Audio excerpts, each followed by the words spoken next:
심하니라 하시니라. 아멘. 안녕하세요.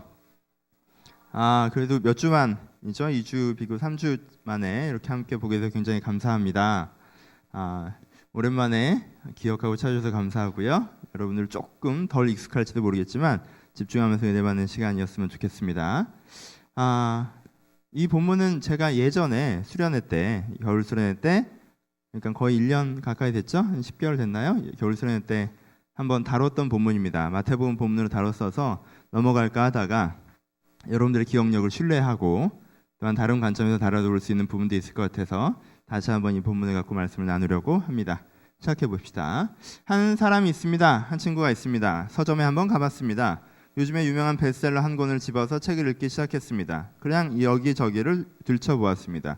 김연아의 자서전이 있었습니다. 한번 들었습니다. 봤습니다. 거기 이런 구절이 나옵니다. 자기에게는 좌우명이 있는데 하나는 No pain, no gain, 또 하나는 이것 또한 지나가리라 라는 두 가지 좌우명이 자기를 지켜줬다라는 고백이 써 있었습니다. 이런 것이죠. 내가 뭔가 굉장히 고통스러울 때마다 No pain, no gain, 내가 이것이 그저 고통당하는 것이 아니라 어떤 목적을 통한 과정이라고 스스로 이야기했다는 뜻이고, 또 하나는 이것 또한 지나가리라. 사람들이 어떤 고통스러운 순간이 있을 때 포기하는 이유는 그 고통이 끝나기를 생각하면서 포기하는 것인데, 이것 또한 지나가리라. 무슨 뜻이에요? 내가 포기하지 않더라도 이 고통이 지나간다라는 인식이 있을 때 그가 견딜 수 있었다라는 고백이 쓰여져 있습니다. 이 사람, 이 친구 감동 먹었습니다. 와, 멋있다 라고 생각했습니다. 역시 훌륭한 사람, 젊을 때 성공한 사람은 달라도 뭐가 다르구나 라고 생각했습니다. 그리고 무엇보다 사람이 살아가면서 좌우명 하나 정도는 있어야겠다는 생각이 들었습니다. 그래서 오늘 좌우명을 정하기로 했습니다. 집으로 돌아왔습니다. No pain, no gain으로 그냥 해볼까 했는데 요즘에 너무 유명한 거라 따라하는 티가 팍팍 납니다. 이것 또한 지나가리라. 그것 또한 좀 따라하는 것 같습니다. 남들이 좀 모르는 거였으면 좋겠습니다. 그래서 책장에 적힌 책들을 하나씩 들춰보기 시작합니다. 내가 예전에 읽었던 책 중에 감동적인 구절이나 성경 말씀이나 뭐 그런 거 없을까라고 이 책, 저 책 한번 들춰봤습니다. 책 한 권이 보입니다. 예전에 한번 샀다가 3분의 1 정도 보고 그만뒀던 책인데 시즌 1 날 시즌이라는 제목의 책입니다. 자크 헬리의 책이었는데 성경 구절이죠. 때를 얻든지 못 얻든지. 영어로 하면 좀 더 멋있어 보입니다. 시즌 1 날 시즌. 때를 얻든지 못 얻든지. 나이가 어떤 상황을 맞건 맞이하지 않건, 다른 표현으로 얘기하면 내가 환경에 따라서 좌지우지되는 삶을 살지 않겠다는 결단입니다. 내가 때를 만나거나 때를 만나지 못하거나 때를 따라가는 것이 아니라 나는 때와 상관없이 내가 추구하는 가치에 따라 살겠다라는 식의 표현이었습니다. 옛날에 자기가 그것을 읽고 감동받았던 기억이 났습니다. 그래서 오늘 결정합니다. 오늘부터 내 좌우명은 시즌 1 날 시즌이다. 요즘 잘 쓰지도 않는 거고 남들의 보기에도 그게 무슨 말이지라고 할 만하고, 알고 보면 성경 구절이고 꽤 퀄리티도 있어 보입니다. No pain, no gain보다 유명하지도 않고요. 마음에 들었습니다. 이거 널리 알리고 싶습니다. 어디부터 알기 시작할까요? 사이 대문에다 적어놓습니다. 페이스북에다 적어놓고요. 트위터에다 적어놓습니다. 그리고 자기 핸드폰 액정화면 맨 앞에 뜰 수 있도록 적어놓습니다. 시즌 1 난 시즌. 그리고 언젠가 누군가 당신에게 좌우명이 있냐고 물어보면 이야기합니다. 나의 좌우명은 이런 것이라고 얘기합니다. 그리고 그 의미를 설명해 줍니다. 그렇게 좌우명에 대해서 내가 이야기하고 적어놓고 그리고 그것이 나의 좌우명으로 얘기할 때 내가 꽤 멋있는 사람처럼 느껴집니다. 좀 신념 있는 사람처럼 느껴지기도 하고요. 철학 있는 사람처럼 느껴지기도 합니다. 뭔가 가치관이 정립된 사람처럼 느껴지기도 하고, 왠지 나도 김연아만큼은 아니라도 꽤 성공할 것처럼 보이기도 하고, 나는 성공하는 사람들의 습관을 닮아 있다고 느껴지기도 합니다. 김연아와 이 사람, 미묘한 차이가 느껴지십니까? 스토리 하나 더 얘기해보죠. 여기선 이 포인트를 잡으신 게 굉장히 중요합니다. 제가 예전에 초등학교 6학년 때 굉장히 좋아하는 사람이 있었습니다. 초등학교 6학년 때 이쁜 짝 좋아하잖아요. 6년 초등학교 다니면서 한번 이쁜 짝이라 앉아보는 거 굉장히 어려운 일입니다. 저의 그런 행운이 6년째에 찾아왔습니다. 그래서 중1, 2, 3, 고1, 2, 3 동안 그 아이가 쉽게 잊혀지지 않았습니다. 근데 고3 때 길에서 우연히 마주쳤습니다. 심장이 덜컥 떨어지는 것 같았습니다. 쫓아갔을까요? 안 쫓아갔을까요? 제 성격엔 쫓아갑니다. 대학에 합격했습니다. 그 다음에 찾아냈을까요? 못 찾아냈을까요? 찾아냈습니다. 요즘 시대는 쉬운 일이지만 그땐 굉장히 어려웠던 일입니다. 그 당시엔 인터넷이 발달하지 않았기 때문에 사람 찾으려면 앨범 뒤져야 되는 시절이었습니다. 하지만 앨범 하나 찾으면 쉽게 찾을 수 있습니다. 그리고 만났습니다. 전공이 피아노였습니다. 오랜만에 만나서 자기는 라흐마니노프라는 작곡가를 좋아한다고 했습니다. 저는 그때 라흐마니노프가 사람이란 것을 처음 알았습니다. 지금 아닌 척 웃고 계신 분들 정직하게 사세요. 알았어 니네는? 라흐마니노프를 좋아한다고 합니다. 저도 라고 대충 얼버무렸습니다. 그 다음에 어떻게 했을까요? 집으로 곧장 돌아가지 못했습니다. CD샵에 들렸습니다. 그래서 뭘 샀을까요? 라흐마니노프를 샀습니다. 그리고 또 뭘 샀을까요? 차이콥스키도 샀습니다. 그리고 또 쇼팽도 샀습니다. 여자아이가 지나가면서 언급했던 사람들을 다 샀습니다. 그리고 집에 가서 어떻게 했을까요? 저는 꽤 공부를 열심히 하는 스타일이기도 합니다. 들었습니다. 그리고 주선율을 외웠습니다. 어디 가서 이 곡이 나왔을 때 제목을 암기할 수 있도록, 이게 누구의 몇 번이라고 얘기할 수 있도록, 도대체 왜 몇 번이라고 짓는지 지금도 짜증이 나지만 고유명사로 지어놓으면 좀 더 쉬울 텐데 몇 번 뒤잔조 제일 싫습니다. 외우기 힘들어요. 해보셨습니까?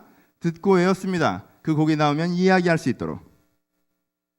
그리고 그 곡들에 대한 대략의 평들도 읽었습니다. 이 곡에 대해서는 이렇다. 저 곡에 대해서는 이렇다. 그리고 그 나름대로 평을 그대로 얘기하면 걸리니까요. 레포트를 쓰면서 배우지 않았습니까? 그대로 백귀대, 문장 패턴을 바꾸고 내 의견을 첨가하라. 이게 우리가 대학 4년 동안 배운 유일한 가치 있는 의미 아니겠습니까? 그렇게 준비했습니다. 그리고 그 다음에 나갔을 때는 또 한 번 그런 화제가 떠오를 때 얘기를 좀 길게 할 기회가 주어집니다. 라흐마니노프의 피아노 협주곡은 1번부터 4번까지가 있습니다. 1번이랑 4번은 잘 연주되지 않습니다. 2번과 3번이 가장 많이 연주됩니다. 2번은 굉장히 서정적이고 3번은 굉장히 웅장하고 장엄합니다. 라흐마니노프 피아노 협주곡 3번은요 그 피아노 기술의 최극치를 보여주는 곡입니다. 굉장히 도전적이고 황대한 곡입니다. 그래서 피아노 연주자들은 기술적으로 한번 도전해보고 싶어하는 곡입니다. 그러니까 그 사람이 라흐마니노프를 굉장히 좋아한다면, 내가 왜 이 얘기를 하고 있지? 희훈이 앞에서 굉장히 갑자기 부끄러워지는데 그런 식으로 외우기 시작했습니다. 아이는 2번을 좋아했습니다. 2번과 3번의 차이점에서 얘기했고요. 그리고 제 의견도 붙였습니다. 왜? 난 전에는 쇼팽을 좋아했었는데 쇼팽은 좀 서서히 다가오는 터치의 선율이라면 라흐마니노프 하나의 세계를 보여주는 느낌이 있다. 홍실더 수준 있어 보인다. 제가 라흐마니노프를 진짜 좋아했을까요? 전 지금도 쇼팽이 훨씬 낫다고 생각합니다. 왜? 라흐마니노프는 못 알아먹겠습니다. 특별히 3번은. 근데 전 2번과 3번을 좋아하는데 변별을 보여야 됩니다. 걔 좋아하는 거 나 좋아한다고 하는 거 지혜로운 방법 아닙니다. 라흐마니노프를 좋아한다고 하는 사람부터 쇼팽을 좋아한다고는 절대 얘기하지 마십시오. 하지만 라흐마니노프 2번을 좋아한다고 하는 사람에게는요 3번을 좋아한다고 하십시오. 그게 지혜로운 겁니다. 하여튼 그렇게 저는 그 아이와 연락된 1년 동안 피아노 협주곡을 열심히 들었습니다. 그리고 다른 곳에 가서도 피아노 협주곡이 무엇인지 얘기할 수 있는 수준이 됐습니다. 이렇다 저렇다 말빨도 세울 수 있었고요. 정보량도 나열할 수 있었습니다. 그리고 한 1년 정도 지나서 그 아이를 볼 일이 별로 없어졌고요. 그냥 친구가 되고 그렇게 큰 호감도 사라졌습니다. 그 다음에 내가 그것을 다시 들었을까 안 들었을까? 안 들었습니다. 내 인생의 라흐마니노프. 근데 한 10년쯤 지났을까? 우연히 사놓은 CD가 있으니까 그냥 우연히, 진짜 우연히 한번 틀어봤습니다. 가벼운 마음으로, 배경음악으로. 그럴 때 있잖아요. CD 지적거리다가 가요도 듣기 지겹고 찬양은 부담스러울 때 그냥 깔아놓고 싶은데 왠지 새로운 걸 듣고 싶어서. 근데 한 15분인가 흘렀을 때 문득 이런 생각이 들었습니다. 이래서 좋아했나 보다. 이런 느낌이 있구나. 뭔진 모르겠지만 몇 악장인지도 모르겠고 2번인지 3번인지도 모르겠지만 어떤 부분에서 라흐마니노프 이런 느낌이 있구나 라는 미묘한 것이 하나 느껴졌습니다. 그 다음엔 가끔 듣습니다. 지금도 제 MP3에 라흐마니노프가 있습니다. 몇 번인지 잘 몰라요. 그냥 그 느낌을 느껴보고 싶을 때가 있습니다. 설명을 하라고요? 말을 만들 수는 있겠지만 사실 잘 모르겠습니다. 그 느낌이라는 게 있어요. 그렇게 됩니다. 10년 전에 라흐마니노프, 10년 뒤에 라흐마니노프. 10년 전에 저와 10년 후에 저. 같습니까? 다릅니까? 어떤 차이가 있을까요? 이 미묘한 차이가 느껴집니까? 10년 전에는 제가 그 피아노 협주곡을 몰랐습니까? 아니요, 알았습니다. 이해를 못했습니까? 아니요, 이해했습니다. 하지만 10년 전에 제가 그 피아노 협주곡을 알았습니까? 아니요, 몰랐습니다. 10년 전에 그 곡은 저에게 음악이 아니라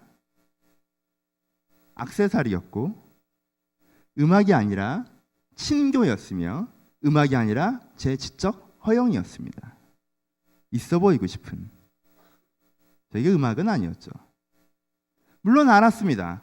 하지만 내 마음의 가운데 쪽에, 내 마음의 정서를 터치하는 음악으로서 있는 것이 아니라 내 마음의 저쪽에 내 지적 허영을 채워주는, 나를 위해서 있는 것이 아니라 그들에게 보이기 위해서 있는 하나의 액세서리였습니다. 액세서리라는 것은 무엇입니까? 내 자신과 내 내면을 위해서 존재한다기보다 보여지는 나, 다른 사람에 대한 나를 위해서 존재하는 것입니다. 여러분, 오늘 아무런 약속도 없으신데 아침에 일어나셔서 머리를 하시고 귀걸이 커다란 걸 링으로 다르신 다음에 불편한 미니스커트를 입고 부츠를 신고 집에서 걸어다니시는 분 계십니까? 미친 겁니다.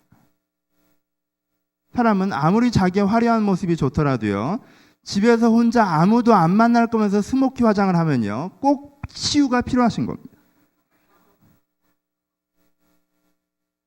액세서리는 다른 사람을 위해서 존재합니다. 다른 사람이 비춰지는 내 모습을 위해서 존재하는 거죠. 저에게 음악은, 그 음악은 저에게 액세서리였습니다. 좌우명 얘기를 다시 해볼까요? 이 사람, 새로운 좌우명을 갖고 즐거워하는 이 사람이 김연아처럼 좌우명이 있습니까? 예, 있습니다. 어디 가서 얘기할 만한 그것이 있죠. 하지만 있습니까? 아니요, 없습니다. 이 사람에게 좌우명이란 어디 가서 자기가 그렇게 무식한 사람이 아니라고 드러낼 만한 지적 허영이 하나의 장르에 지나지 않습니다. 또 하나의 액세서리죠. 김연아에게 좌우명이란 자기를 위해서 존재했습니다. 자기가 가장 고통스러울 때, 가장 포기하고 싶을 때, 이젠 정말 그만하고 싶을 때 자기가 그래도 움켜잡았던 동아줄 같은 것이 그것이었습니다. No pain, no gain. 이것 또한 지나가리라. 자기 자신을 위해서 읊조렸던 것입니다. 다른 사람에게 자랑하기 위한 것이 아니라. 차이가 느껴지십니까? 두 사람에게 다 좌우명이 있습니다. 근데 그 자리가 다릅니다. 나를 치장하는 액세서리로 내 마음의 바깥쪽에 있는 것인지, 아니면은 나를 지켜주는 기준으로 내 마음의 안쪽에 있는 것인지, 나를 치장하는 액세서리로 내 바깥쪽에 있는 음악인지, 나의 정서를 그래도 위로하는 음악으로 내 안쪽에 있는 것인지, 그것은 나에게 있습니다. 예전의 라흐마니노프처럼, 그저 얘기하는 좌우명처럼 그것은 나에게 있습니다. 하지만 그것이 안쪽에 있느냐 바깥쪽에 있느냐는 커다란 차이를 만들어냅니다. 그렇죠? 시즌 오라는 시즌, 제 좌우명입니다. 어디 가서 이것을 좌우명으로 얘기하는 경우는 거의 없습니다. 왜요? 말하려고 만든 게 아니기 때문에 그렇습니다. 때를 얻든지 못 얻든지, 그것은 제가 상황에 타협하고 싶을 때마다, 성공 가능성을 재면서 인생을 결정하고 싶을 때마다 제가 제 자신에게 읊조리는 얘기입니다. 때를 얻어 성공할 것 같으면 하고, 때가 아닌 것 같으면 참고, 때를 타서 무엇인가를 하는 것이 아니라 네가 꿈꾸는 가치와 기준대로 살아라. 제가 제 자신에게 하는 얘기입니다. 좌우명이 있으십니까? 음악을 사랑하십니까? 하지만 오늘은 좌우명에 대한 설교나 음악에 대한 설교는 아니겠죠. 질문은 여기에 있습니다. 여러분들의 신앙은 여러분들의 안쪽에 있습니까? 여러분들의 바깥쪽에 있습니까? 여러분들의 신앙은 여러분들 자신에게 얘기하기 위해서 존재합니까? 그들에게 얘기하기 위해서 존재합니까? 여러분들의 신앙은 여러분의 삶의 엔진입니까? 여러분의 삶의 액세서리입니까? 본문도 들어가기 전에 너무 긴 얘기를 했는지도 모르겠습니다. 본문으로 들어가 봅시다. 여기는 하나의 스토리가 나옵니다. 첫 절에는 이런 구절이 나오죠. 소경 얘기를 하고 있습니다. 소경 얘기 한번 해봅시다. 그림을 좀 더 덧붙여 볼까요? 예수님이 표현했던 두 소경에 대해서 한 명에서부터 출발합시다. 한 사람의 소경이 있습니다. 앞을 보지 못한 한 사람이 있습니다. 이 사람은 어떨까요? 내가 앞을 보지 못한다. 어디로 움직일지 망설여집니다. 어디로 움직이든 더듬거리게 됩니다. 발끝도 조심스럽게 움직이죠. 그리고 내가 어디 있는지, 어디로 가야 되는지 궁금하고 답답한 중에 있습니다. 이 소경이 한 사람이 서 있습니다. 근데 이 사람이 섰을 때 옆에 누군가가 다가왔습니다. 그리고 그 사람이 얘기를 시작합니다. 그 사람이 이야기해 주는데요. 네가 어디 서 있다고 가르쳐 줍니다. 너는 지금 무대 위에 서 있다. 너는 조명 아래 서 있다. 네 세 발짝 앞에는 계단이 있고 네 앞에는 사람들이 앉아 있다. 그 사람들이 너를 따뜻한 시선으로 지켜보고 있다. 아, 냉정한 시선으로 지켜보고 있다. 얘기해 줍니다. 자신감 넘치게, 당당하게, 그리고 꽤 맞는 말들을 나에게 하기 시작합니다. 이 소경은 그가 부럽습니다. 아, 이는 알고 있구나. 이는 보고 있구나. 좋겠다. 의지하게 됩니다. 물어보게 됩니다. 어느 순간 그 사람이 내 손을 잡아줍니다. 네가 보이지 않고 더듬거리는 게 힘이 들다면 내가 너를 인도해 줄 테니까 나를 따라오라고 얘기합니다. 그 손을 잡았습니다. 그 사람이 인도한 대로 걸어갑니다. 전처럼 더듬거릴 필요가 없습니다. 전처럼 망설일 필요가 없습니다. 왜요? 이 사람은 보는 사람인데 나를 인도해 주는 것입니다. 그 사람을 믿고 그저 따라가기만 하면 되는 것입니다. 훨씬 더 당당하게 자신감 있게 걸어갑니다. 이 마음에 얼마나 큰 평안이 있겠습니까? 근데 재미있는 건 뭔지 아십니까? 그 옆에 눈을 뜬 사람이 지켜봤더니 한 소경이 다른 소경의 얘기를 듣고 있는 것입니다.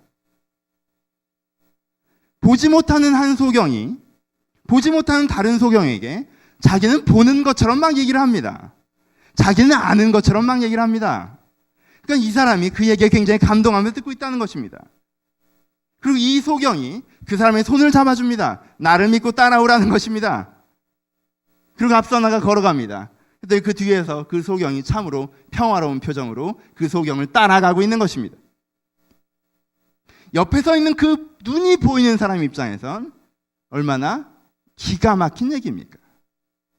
성경은 지금 이 두 소경에 대해서 얘기하고 있습니다.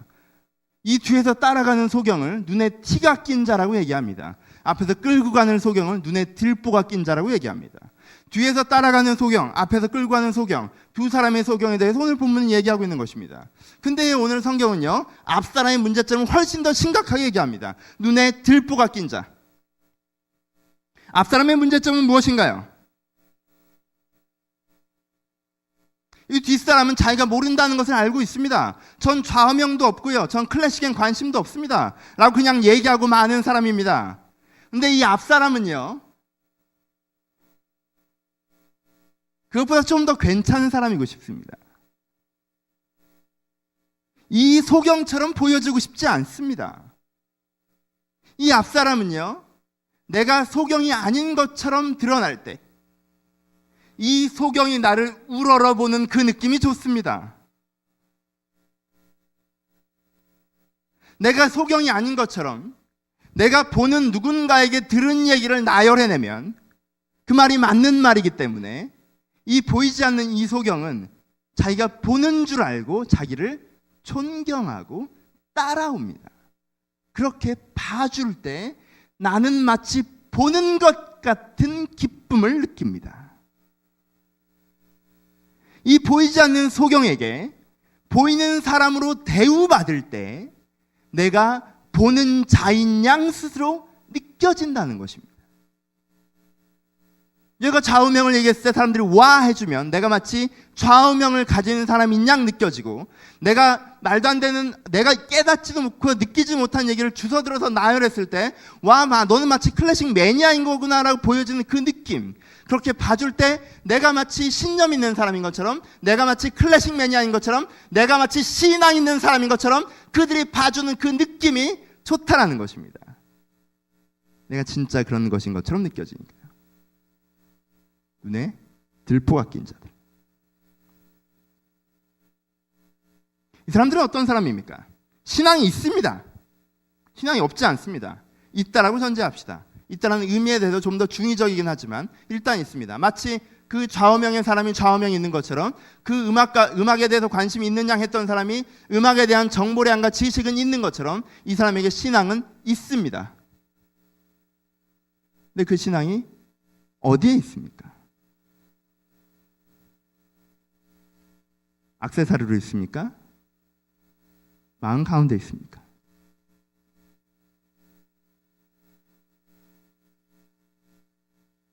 신앙이 액세서리 있는 사람들은 이런 사람들입니다. 종교적인 얘기를 할 기회가 있으면 나는 기독교인이라고 얘기하고요. 입에 피 튀기면서 얘기합니다. 기독교가 왜 맞는지. 종교적인 화제에서 기독교인으로 보여지는 것을 좋아하고요. 기독교인으로 보여지는 것에 확신이 있습니다. 그리고 이 사람은요, 내가 교회에 와서 어떤 말들을 해야 되는지를 알고 있습니다. 기도의 인도를 하거나 셀라눔을 하거나 거기서 어떤 용어로 말하고 어떤 대사로 말하고 어떤 의미로 말해야 되는지 정말 알고 있습니다. 그래서 그렇게 이야기합니다. 여러분 오해하지 마십시오. 이 사람이 난 하나님을 믿지 않는데 여기서 믿는 척하는 거야. 난 하나님이 없다고 확신하는데 여기서 있다고 내가 흉내내는 거야 라고 생각한다는 게 아닙니다. 진짜 나름대로 하나님이 있다고 믿고 있고요. 나름대로 신앙적으로 생각하는 부분들을 캐내서요. 거기서 그 얘기를 할 때가 됐기 때문에 그 얘기를 하는 것입니다. 신앙이 없는 것이 아닙니다. 있습니다. 얘기들을 합니다. 마치 그 사람이 시즌1 나 시즌에 그 말에 감동한 정도의 하나님이 그래도 있다고 생각하는 정도의 그 신앙이 있다라는 것입니다. 이 사람은요 진짜 하나님을 믿습니다. 무엇보다 부처나 알라보다는. 그리고 어느 사원의 시바나 어떤 무신론자처럼 아무것도 없다는 것보다는 자기는 하나님이 있다라고 믿습니다. 이 사람의 신앙이라는 폴더에서 하나님은 단연 1등입니다. 하나님이 있다고 확신하고요. 다른 종교에 관심 없습니다. 나는 하나님을 진짜 믿습니다. 근데 문제는 뭔지 아십니까? 이 폴더가 삶의 저쪽에 있다는 것입니다. 종교라는 것은 내 인생을 살아가고 내 인생을 끌고 가는 근간이나 기준이나 철학이나 신념이 아니라 종교라는 것은 내가 다른 사람에게 혹은 내 자신에게 혹은 하나님에게 내가 조금 더 깔끔하고 지성 있고 착하고 매너 있는 사람으로 보여지기 위한 액세서리라는 것입니다. 재미있는 거 아십니까? 자동차를 비교할 때요. 여러분, 내 차의 엔진에 대해서 얘기하는 사람은 많지 않습니다. 옆 차에 뭐가 부러우십니까? 엔진이 부러우십니까? 아니면 후방 카메라가 부러우십니까? 어떤 때 내가 진짜 화가 나나요? 자동차에 대해서. 엔진이 고장날까 봐 전전긍긍하십니까? 기스라도 날까 봐 전전긍긍하십니까? 자동차에 고를 때 뭘 많이 고려하십니까? 진짜 엔진입니까? 아니면 색깔입니까? 왜 그 차를 사셨습니까? 디자인입니까? 아니면 엔진입니까? 아세요? 사람은요, 신앙이 당신 인생의 액세서리는 아닙니까? 라고 얘기하면요, 신앙이 저한테 얼마나 중요한데요? 라고 얘기합니다. 근데요, 사람들이 액세서리 얼마나 중요하게 생각하는지 아십니까? 자기가 다른 사람에게 보여주는 게 얼마나 중요하게 생각하는지 아십니까? 내가 차를 타면서 내가 누구에게 보여줘야지 라고 그 차를 고르는 것은 아니지만 사실 그 차를 고르는 거에 있어서 액세서리처럼 고르고 있지는 않느냐는 것입니다. 그것이 굉장히 마음에 걸리고 신경 쓰이진 않느냐는 것입니다. 내 차에 기스라도 하나 나면 왜 이렇게 몰입이 안 되는지 알겠어요. 차가 없죠. 미안해요. 뭐가 있니? 아이폰으로 할까요?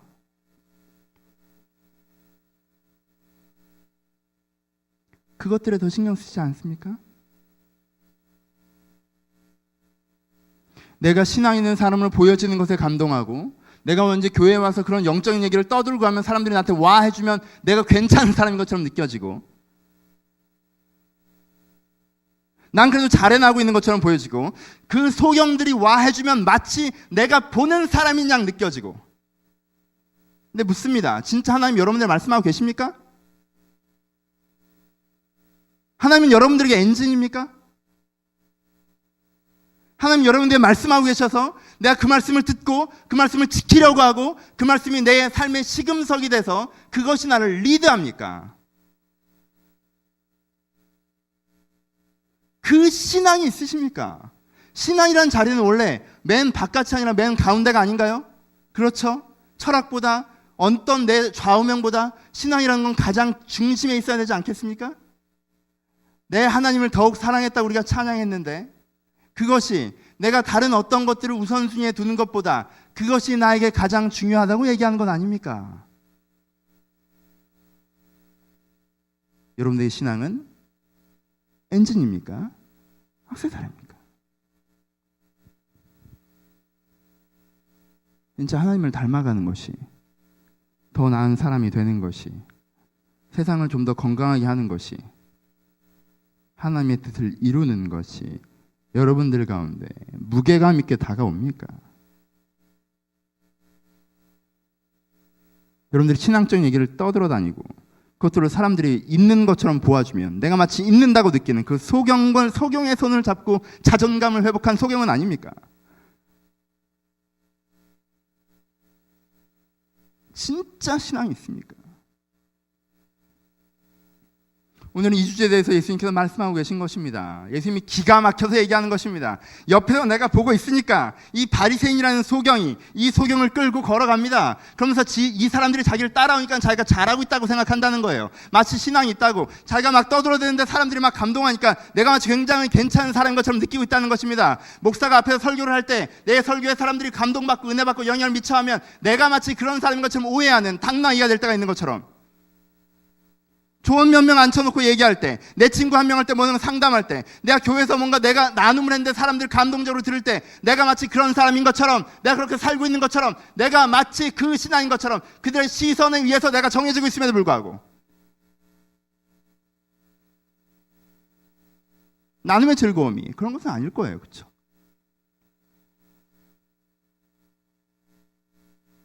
정말 보이는지 물어보십시오. 스스로에게. 정말 보이십니까? 하나님 여러분들 무슨 얘기를 하고 있는지 보여요? 그걸 진짜 여러분들이 하고 싶어요? 그래서 여러분들이 움직이고 있습니까? 그게 아닌데 신앙이 좋다고 생각하셨습니까? 여러분 다 악세사리입니다. 가운데로 다시 들어가십시오. 원래 출발점으로 다시 들어가십시오. 이렇게 얘기하면 많은 사람들이 부담스러워합니다. 정말 주뜻대로 살고 있느냐라고 물어보면 당당한 사람이 몇 명이나 있겠습니까? 너는 그러냐라고 저를 쳐다보십시오. 제가 그런 것 같아요? 그렇지도 않을 거잖아요. 그렇지도 않을 거잖아 정도로 얘기할 수 없을 정도로 그렇지 않습니다. 그렇죠? 너도 알고 나도 알고 우리가 아는 얘기예요. 하지만 이런 걸 얘기해 봅시다. 지난주 설교가 원수사랑이었습니다. 그렇죠? 원수사랑이라는 신앙이 이 사람에게 내적 가치인지 아닌지 한번 나눠봅시다. 원수사랑의 설교를 들었습니다. 내가 내 내적 가치 있는 사람은 어떻게 되는 거죠? 원수를 사랑해야지 라는 내적 가치, 신앙의 중심에 있는 사람입니다. 신앙의 엔진인 사람이에요. 원수를 사랑해야지 진심으로 동감했습니다. 진심으로 결단했어요. 내 모든 원수들, 내가 다르지만 문제가 있다고 생각하지만 저들이 나아지려고 바라보고 그들 변화시켜 나오는 기대감의 태도로 세상을 살아가자고 결단했습니다. 맨 가운데 뒀습니다. 원수를 사랑하려고 합니다. 그래서 딱 봤더니 다 원수예요. 다 원수 같아요. 다 마음에 안 들어요. 다 문제가 있는 것 같아요. 그래서 시작합니다. 일단은 범규는 좀 변화될 수 있을 것 같다. 신뢰하자. 예지는 변할 수 있을 것 신뢰하자. 그래서 2명 사랑했습니다. 그 다음에 보림을 봤더니 저게 변할까 생각이 듭니다. 담비를 봤더니 쟤는 진짜 안 변할 것 같고, 호중이는 쟤는 나랑은 아닌 것 같다는 생각이 쭉쭉쭉쭉 듭니다. 그런 식으로 해가 봤더니 100명을 내 주변 인간관계 100명 중에 3명은 내가 그래도 사랑하고 기대감으로 볼 수 있겠는데 97명은 기대감으로 안 보입니다. 그래서 이 사람 나름대로 절망합니다. 이게 잘 안 되는데 이게 어떻게 해야 되나? 라고 당황스러워합니다. 이 사람은 신앙의 기준에 있는 사람입니까? 없는 사람입니까? 신앙이 중심인 사람입니까? 악세사리인 사람입니까? 신앙이 중심인 사람입니다. 그렇죠? 무능의 문제일 수도 있고요. 성숙의 문제일 수도 있고요. 내가 그 변화의 과정이 있느냐 없느냐의 문제가 있지, 이 사람은 중심을 받아들이고 몇 명을 하고자 해서 해내고 많은 부분을 못하는 거에 안타까워하면서 여전히 그것을 하고자 하는 사람입니다. 이것은 A. 아주 좋습니다. 옆에서 볼 때는 쟤는 원수 사랑한다고 얘기했지만 실제는 별로 안 그러고 있는데라고 폄하될 수도 있겠죠. 그건 주변 사람은 모른다는 거예요. 폄하될 수 있습니다. 하지만 이 사람은 진짜입니다. B. 어떤 사람이에요? 원수사랑 말씀을 들었습니다. 마음에 감동을 받았어요. 원수사랑했다고 결단을 합니다. 나름대로 그 흉내를 냈어요. 그래서 주변 사람들을 바라봅니다. 원수를 사랑하려고 바라봐요? 아니요, 그냥 주변 사람들을 바라봅니다. 다 마음에 안 듭니다. 하지만 문제될 거 없습니다. 원래 마음에 안 들었어요. 설교 한번 들었다고 사람들이 마음에 들어지면 그게 사람입니까? 아니에요. 그냥 마음에 안 들어요. 근데 지난주 설교 원수사랑이었어요. 근데 내가 얘랑 관계가 안 좋은 걸 모든 애들이 알고 있어요. 내가 여기서 쌩 까고 가면 내가 설교에 반응하지 않는 자가 되는 거죠. 내가 이쯤에서 한번 인사를 건네주는 건 한 3주만 참고 하면 되는 것입니다. 4주째면 무슨 설교인지 모두 다 잊어버리고 나도 잊어버렸을 거니까. 그때 한번 웃어주면서 인사하려고 노력하는 거. 나랑 관계가 안 좋은 한두 사람이랑 어떻게든 관계를 회복하는 의지를 조금 보이는 것 정도면 나는 굉장히 신앙이 좋은 사람인 거죠. 본인에게 다른 사람에게. 아, 난 다 했다. 난 잘하고 있다. 그러한 삶 속에 되면 그 설교는 잃어버립니다. 그 기준도 잊어버리고요. 왜요? 액세서리에서 충분할 만큼 했습니까? 했으니까. 무슨지 알겠습니까? 성숙도의 문제가 아니라는 것입니다. 받아들이는 태도의 문제라는 것입니다. 액세서리를 받아들이는 사람은요, 성숙도에 비해서 오히려 이 진심으로 받아들이는 사람보다 더 성숙해 보이지 않겠습니까? 진심으로 받아들였던 사람은, 내가 그저 친했던 사람은 이제는 사랑의 관점을 바라보려고 했고 나머지는 잘 안 되기 때문에 답답해하는 수준입니다. 그러니까 이 사람 관계를 볼 때 큰 변화는 없죠. 근데 이 사람은요, 포인트를 딱 짚었어요. 내가 99명이랑 대면대면해도 100번째 제일 안 좋은 애랑 어떻게든 풀어보려고 하는 의지를 보이는 게 얼마나 은혜로워 보입니까? 원수사랑 하려고 했더니 내가 3년 전에 이상하게 관계가 헝클어져서 쌩 까고 지냈던 애랑 인사를 했다. 내 자신의 자부심 느끼고 내 주변 사람에게 한번 해볼 만한 가오가 생기지 않습니까? 그래서 언뜻 뒤에서 심지어는 목사가 볼 때도 얘는 듣고 그저 지나가는 자인 것 같고 얘는 굉장히 들으면 실천하는 자인 것처럼 보여진다는 것입니다. 여러분, 저도 그걸 분별할 눈은 없습니다. 그 순간에 봐서는. 여러분은 어느 쪽이에요? 분별할 방법을 딱 하나를 가르쳐주고 계십니다. 뭐예요? 아주 쉬운 방법이에요. 열매로 알리라. 그날 보면요, 얘가 더 좋아 보입니다. 근데 한 1년 보면 알죠. 얘는 1년 동안 꽤 여러 명이 돼 있을 것입니다. 얘는 그러고 말았을 것입니다. 그럼 얘는 어떤 애예요? 액세서리네요. 얘는 어떤 애예요? 진짜 그런 애죠. 사과 열매를 맺는 방법은요, 사과 나무가 되는 방법밖에 없습니다. 당장 오늘 누가 찾아오는데 사과나무처럼 보이고 싶어서 몇 개 달아놓을 수는 있겠죠. 하지만 그거 갖고는 안 되는 거 아닙니까? 그러니까 여러분, 두 가지를 가르쳐 드리겠습니다. 첫 번째, 다른 사람에게 속지 마십시오. 저에게도 속지 마세요. 제 설교를 보지 말고 제 삶을 보십시오. 저 사람이 조금이나가 지가 말한 대로 살려고 하는 사람인지 보십시오. 그래서 그런 어떤 결과물들이 나타나고 있는지 보세요. 그게 아니면 그거 가짜입니다. 속지 마십시오. 쉽게 속지 마세요. 하지만 누구보다 너 자신에게 속지 마십시오. 난 나름대로 그렇게 떠들어다니면서 사람들이 인정해주고 나도 그렇게 얘기한 동안 그런 것 같기도 하니까 신앙이 있다고 생각하십니까? 속지 마십시오. 1년, 2년 꾸준히 바라봤을 때 여러분 안에 열매가 없다면 여러분을 거기에 동의하지 않았기 때문에 그런 것입니다. 여러분의 신앙이 액세서리이기 때문에 그런 것입니다. 속지 마십시오. 그리고 여러분들의 신앙을 여러분의 마음의 중심으로 가지고 오는 작업을 하셔야 됩니다. 오랜만에 하니까 내가 너무 신났나 봐요. 너무 과격하게 얘기했습니까? 하지만 여러분들을 사랑합니다. 설교는 따뜻한 쪽으로 넘어가기 시작합니다. 두 가지 얘기만 더 하죠. 하나, 폴더의 문제로 얘기했어요. 가운데를 끌고 오는 문제라고 얘기했습니다. 얘기했지만 정리해서 한 번만 더 얘기를 하면서 마지막 얘기로 갑시다. 가끔 이런 경우가 있습니다. 내 남자친구 나를 너무너무 사랑한다고 얘기합니다. 나를 너무너무 사랑한대요. 언제? 직장에서 퇴근하고 PC방에 가지 않았을 땐 나를 사랑합니다. 내가 사무실에 있거나 PC방에 가면 연락이 안 됩니다. 그럼 여자애는 나를 사랑한다고 잘 못 느끼기 시작합니다. 그럼 남자애는 억울합니다. 왜요? 난 얘를 제일 사랑하는데 얘가 자꾸 내 사랑을 몰라주니까. 여자애는 좀 섭섭합니다. 나를 사랑한다는데 왜 사회적으로 일이 있으면은 그게 훨씬 더 우선이고 지가 노는 취미에 빠지면 그게 훨씬 더 우선이 되는지 라고 섭섭합니다. 둘 사이에는 넌 내 마음 몰라준다, 넌 나를 별로 안 사랑하는 것 같다라는 대화가 이어집니다. 여러분, 이 남자가 이 여자를 사랑합니까?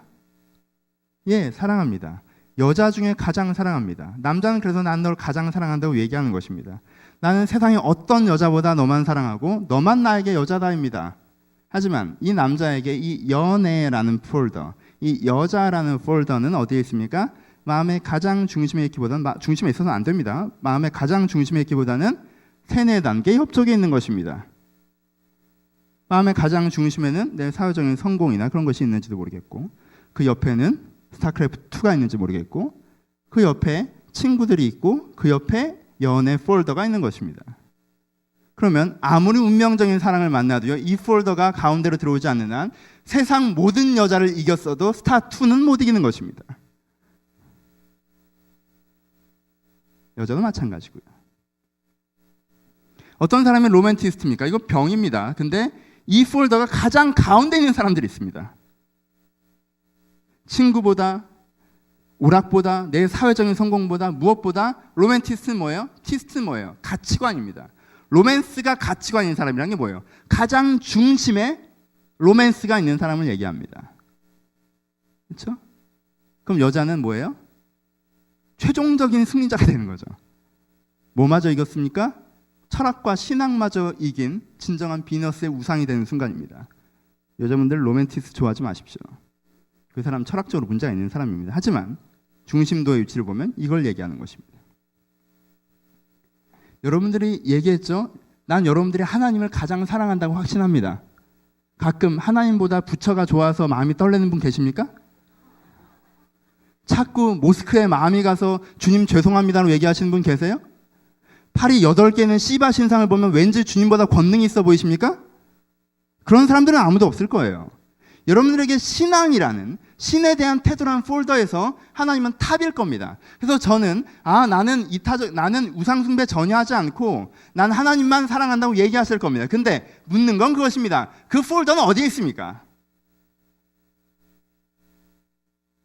그 폴더 내에서 탑인 건 알겠는데 그 폴더는 어디에 있습니까? 여러분들이 하나님을 사랑한다는 건 어느 정도 위치에 있느냐라는 것입니다. 하나님이 네가 나를 사랑하냐고 물으시는 건 이것입니다. 그리고 하나님은요, 가장 가운데가 자기 자리라고 생각하십니다. 그래서 가장 가운데 다른 걸 갖다 놓은 사람에게 그 우상을 치우라고 얘기하시는 것입니다. 로맨티스트십니까? 하나님, 저는 하나님께서 헤어지라고 하셔도 이 여자는 못 버립니다. 뭐 그러십니까? 좋겠다. 하나님, 저는 정말 하나님 원하시면 인도, 지옥, 아프리카 어디든 갖고 갈 수 있는데 저는 9시간 반은 자야 되는 것만 기억하십시오. 그러십니까? 여러분들 가장 거기에 있는 건 뭐예요? 여러분들의 좌우명을 이기고 신앙을 이기고 철학을 이기고 가장 가운데 서 있는 그것은 무엇입니까? 마지막 얘기. 그래서 우리가 할 수 있는 건, 해야 되는 건 딱 한 가지입니다. 무엇입니까? 여러분, 하나님을 주인으로 여러분의 마음 가운데 영접하십시오. 여러분들이 갖고 있는 전도지, 맨 마지막에 다가오는 예수를 처음 믿으라고 할 때, 교회를 처음 다니라고 할 때 내가 얘기를 하는 마지막 문장입니다. 예수 처음 믿을 때 하는 얘기 뭐예요? 이제 하나님을 당신의 마음 가운데 영접하시겠습니까? 뭐라? 무엇으로? 주로. 내가 하나님이 내 마음 가운데서 멀구나. 내 마음의 중심에 다른 것이 서 있구나. 예, 그렇습니다. 많은 사람들이 그렇게 출발합니다. 하지만 우리가 더욱더 하나님을 내 마음의 가운데로 가지고자 하는 그 과정이 신앙의 과정입니다. 여러분들이 주님을 영접하시는 건 한 번 이루어지는 것이 아니라 내가 더욱더 주님을 내 마음의 가운데로 중심으로 처음에는 부처조차 이기지 못하고 세상적인 어떤 철학조차 이기지 못했던 하나님이 철학을 이기고 종교를 이기고 연애를 이기고 돈을 이기고 성공을 이기고 취미를 이기고 습관을 이기고 내 마음의 가운데로 점점 들어오는 것. 그래서 내 마음에 다른 우상들이 내 마음의 가운데 서서 안 되었던 그것들이 깨트려지면서 하나님이 내 가운데로 걸어 들어오는 것. 그렇게 주님께서 걸어 들어오실 수 있도록 내가 마음의 문을 여는 것. 그것은 우리를 영접이라고 합니다. 그리고 영접한 사람을 하나님을 믿는 사람이라고 얘기하는 것입니다. 여러분, 하나님을 믿으십시오. 하나님을 여러분들의 마음의 주인으로 여러분 마음 가운데 다시 한번 초대하십시오. 난 이랬구나. 난 이런 놈이구나. 나는 신앙이 액세서리인가 보다. 그럴 필요 없습니다. 신앙생활 그 정도만 하면 됐지 너무 그냥 하나님 하는 건 그러라는 얘기 아닙니다. 거기에 빠져있지 마시고 여러분들이 결단해도 되는 것도 아니고 여러분들이 만들어도 되는 것도 아니라 여러분들이 할 수 있는 것이 하나 있다면 그저 하나님 하나님이 계시다면, 하나님이 계시니까 하나님이 계신 것까지는 알겠는데 내 마음의 주인이기엔 너무 머니까 주인의 자리로 한 걸음 한 걸음 다가와 주시옵소서. 점점점 더 내 마음의 주인이 되어 주시옵소서. 여러분 마음 가운데 주인을 하나님을 초대할 때 여러분 삶 가운데 놀라운 은혜가 있을 것입니다. 마땅히 있어야 할 그 자리에 있는 것, 그것은 얼마나 아름다운 것입니까? 대형 편면 TV를 사서 침대 위에 놔보십시오. 어쩌란 얘기인지. 냉장고를 사서 코드 뽑은 다음에 문 현관 앞에 놔두십시오. 그게 어쩌란 얘기인지. 있을 것이 있어야 할 자리에 있지 못하면 거추장스럽고 부담스러운 것들이 되는 것입니다. 그렇지 않나요? 여러분들이 신앙을 가졌으나 그것을 액세서리처럼 달고 다니시니까 부담스러우신 겁니다. 귀는 찢어질 것 같이 무겁고. 여러분들이 신앙을 가졌으나 그걸 지고 다니니까 불편한 것입니다. 편한 옷이 아니라 불편한 옷이구나. 신앙은요, 액세서리처럼 달고 다니거나 남에게 보이려고 입고 다니는 것이 아닙니다. 신앙은 그러라고 만든 것이 아니기 때문에 여러분들이 그런 식으로 신앙을 사용하시면 불편하기 짝이 없습니다. 마음 가운데 하나님을 초대하십시오. 정말 마칩시다. 하나님은 여러분들을 어떻게 보고 있을까요? 소경의 손을 따라잡고 가는 소경? 자기는 아무것도 모르겠지만 이게 맞다고 하니까, 이렇게 들었으니까 이 말만 믿고 따라간다. 하나님을 만나본 적도 없고 하나님을 들어본 적도 없고 하나님이 내 삶의 주인이신 것을 인정하지도 않으면서 아버지가 그러라고 하니까, 어머니가 그러라고 하니까, 목사님이 그렇게 말하니까 그런가 보다 하고 그 손 잡고 따라가십니까? 그 말은 어떻게 믿을 수 있어요? 그 사람이 장님이면 어떻게 하실래요? 네가 눈을 뜨지 못하는 그가 눈을 떴는지 어떻게 할래? 혹은 어찌어찌 교회는 다니게 됐는데 내가 조금 성숙했던 신앙, 내가 약간의 신앙으로 다른 사람에게 표현하고 말해주고 드러내니까 그 사람들이 나를 인정해주고 존경해주고 하는 그것에 기뻐서 그 손 잡고 가십니까? 교회 나는 이유가 내가 그래도 돌볼 사람이 있기 때문에, 그들을 만나면 내가 오히려 좀 괜찮은 사람처럼 느껴져서 내가 그들을 돕고 그들이 나를 돕는 그 손 붙잡고 둘이 눈먼 상태로 걸어가십니까? 눈을 뜨십시오. 눈을 뜨고자 하십시오. 신앙은 주가 보이는 것입니다. 신앙은 내 가장 중심에 하나님의 뜻과 하나님의 인도가 오는 것입니다.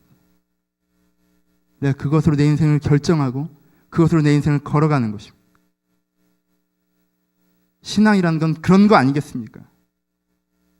신념보다 강한 게 신앙이 아닐까요? 철학보다 강한 게, 좌우명보다 더 강한 게, 여러분의 삶에 어떤 환경이 닥쳐온다 할지라도 그것을 구별해내며 결정해주는, 그 상황을 해석하고 여러분의 행동 방향을 결정하게 하는, 그것이 신앙이 아닐까요? 그 눈을 뜨십시오. 그러면 말씀하셨습니다. 열매가 맺어지리라. 진정한 변화가 있을 것입니다. 가치관에, 내면에, 삶에. 교회라는 사회에 껴서 봉사활동하는 것이 아니라, 교회는 사회에 껴서 새로운 즐거움을 찾아내는 것이 아니라 내면의 변화여야만 합니다. 그렇지 않습니까? 수년을 교회 생활을 하셨지만 그건 모르겠다고 하면, 내가 교회 내에서 입지가 나아졌고 평가가 나아졌고 그래서 내가 거기서 느끼는 소속감과 자부심은 나아졌으나 내가 진짜 내면적인 변화가 있는지를 잘 모르시겠다면 다시 시작합시다. 다시 시작하십시오. 여러분들이 그것을 기대하며 나아갈 때 하나님께 우리 가운데 찾아오셔서 여러분을 변화시킬 것입니다. 그 진정한 아름다운 열매를 받아 누리시는 여러분들이 되시기를 주님의 이름으로 축복합니다. 기도하시겠습니다.